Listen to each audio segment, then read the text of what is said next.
కుల రాజకీయాలతోని రాష్ట్రాన్ని బ్రట్టు పట్టించిన నాయకులు ఇప్పుడు మత రాజకీయాలు మొదలుపెట్టిల్లని మండిపడ్డది ఫైర్ బ్రాండ్ రోజా.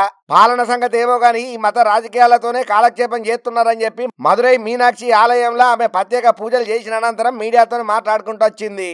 ఇక చంద్రబాబు, పవన్ కళ్యాణ్, నాగబాబు మీద రెగ్యులర్ గానే కొత్త ఏం కాదు కదా, చేసేటట్టుగానే ఘాటు మాటలు మాట్లాడుకుంటూ వచ్చింది. ఆయన పూజలు చేసే టైంలలో కూడా కాళ్ళకు షూ వేసుకునే చేస్తాడు.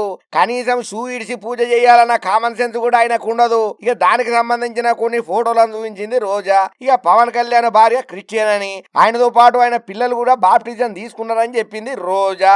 పవన్ అన్నయ్య నాగబాబు గతంలో దేవుడే లేడని అన్నాడు. ఇసొంటోళ్ళు ఇప్పుడు దేవుని గురించి గొప్పగా మాట్లాడుతుంటే నాకు నవ్వొస్తున్నది అని చెప్పి జనంతా ఎడ్డిచ్చినట్టు మాట్లాడుకుంటూ వచ్చింది. తమ 100 రోజుల పాలన వైఫల్యాలను కప్పిపుచ్చుకోనీకనే చంద్రబాబు ఈ వివాదాన్ని తెరపైకి తెచ్చిండని అంటున్నది.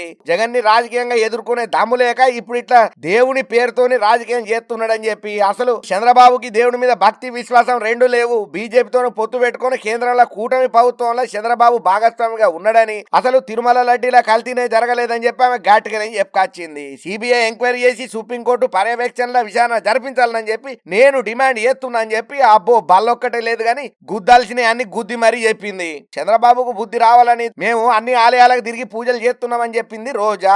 వీలైతే ప్రజల కోసం పనిచేయాలని, లేకపోతే ముఖ్యమంత్రి పదవికి రాజీనామా చేసి ఇంట్లో మంచిగా సుఖంగా మనవంతో ఆడుకుంటే విశ్రాంతి తీసుకోవాలని చెప్పి కూడా అన్నది రోజా. ఇక ఏపీలో ప్రస్తుతం అయితే ఏదైతే ఉన్నదో తిరుపతి లడ్డు వ్యవహారం ఆ టాపిక్ ఉన్నది. జగన్ తిరుమల పర్యటన రద్దయిన తర్వాత అది ఇంకో టర్న్ తీసుకున్నది. నన్ను కావాలనే తిరుపతి పోకుండా ఆడుకుంటున్నారు, ఆపుతున్నారు, ఇదెక్కడ అరాచక పాలన అని చెప్పి జగన్ సారు మైకుల ముంగట అబ్బో మస్తు గట్టిగా దబాయించి మాట్లాడుతున్నాడు. కానీ ఇటు పక్కన చంద్రబాబు సార్ ఏమంటున్నాడంటే, ఎవరు ఎంత పెద్దోళ్ళైనా కానీ తిరుమలలో ఏవైతే ఆలయ సాంప్రదాయాలు ఉన్నాయో ఈ ఖచ్చితంగా పాటించి తీరాల్సిందే.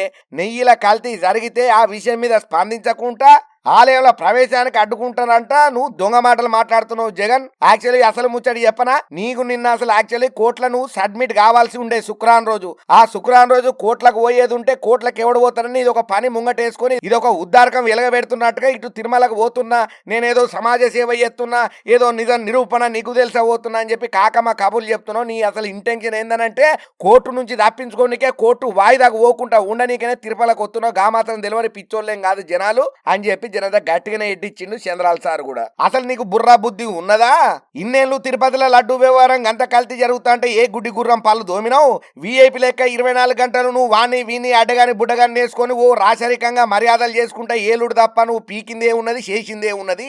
నీకు ఎన్ని పదవులు ఇచ్చినా కూడా అన్ని బూరదలు పోసిన పన్నీర్ అయిపోయింది. శుద్ధాని సొక్కం పూస నంగనాసి తుంగుబూర మేకప్ వేసుకొని ఇప్పుడు వచ్చి ఓ ముచ్చట్లు మాట్లాడుతుంది. వగలమారి వచ్చిందమ్మా వయ్యార్ అని చెప్పి అడ్డగోలుగా రోజా నెటిజన్లు ట్రోళ్ల మీద ట్రోల్ చేసుకుంటా ఏకి బారెత్తున్నారు.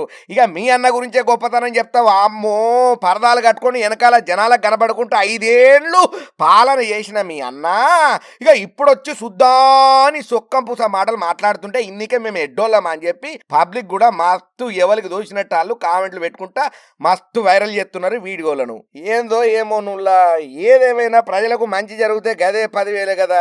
వాళ్ళను వీళ్ళనుడు వీళ్ళను వాళ్ళనుడు కామను. కాకపోతే పబ్లిక్ ఓవరాల్ గా ఎంత సర్వీస్ చేస్తున్నాం అనేది ఇంపార్టెంట్. ఇక ఈ 100 రోజుల పాలనలల్లా వైసీపీ ఆరోపించేది ఎంతవరకు నిజం ఉన్నది, చంద్రాల సారు కూటమి ప్రభుత్వం ఏదైతే ఉన్నదో వాళ్ళు ఎంత సక్సెస్ అయ్యనేది మీరు కూడా కామెంట్ రూపంలో చెప్పుండ్రి.